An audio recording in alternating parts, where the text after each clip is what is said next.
شروع اللہ کا نام لے کر جو بڑا مہربان نہایت رحم والا ہے۔ اور جب ہم نے بنی اسرائیل سے عہد لیا کہ اللہ کے سوا کسی کی عبادت نہ کرنا اور ماں باپ اور رشتہ داروں اور یتیموں اور محتاجوں کے ساتھ بھلائی کرتے رہنا اور لوگوں سے اچھی باتیں کہنا اور نماز پڑھتے اور زکوٰۃ دیتے رہنا،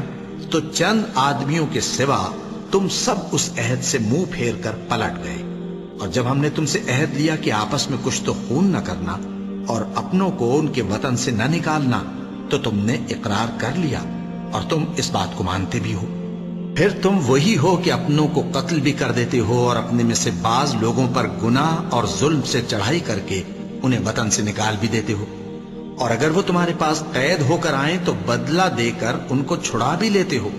حالانکہ ان کا نکال دینا ہی تم پر حرام تھا۔ یہ کیا بات ہے کہ تم کتاب اللہ کے بعض احکام کو تو مانتے ہو اور بعض سے انکار کیے دیتے ہو؟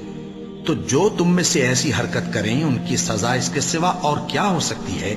کہ دنیا کی زندگی میں تو رسوائی ہو اور قیامت کے دن سخت سے سخت عذاب میں ڈال دیے جائیں۔ اور جو کام تم کرتے ہو اللہ ان سے غافل نہیں۔ یہ وہ لوگ ہیں جنہوں نے آخرت کے بدلے دنیا کی زندگی خریدی، سو نہ تو ان سے عذاب ہی ہلکا کیا جائے گا اور نہ ان کو اور طرح کی مدد ملے گی۔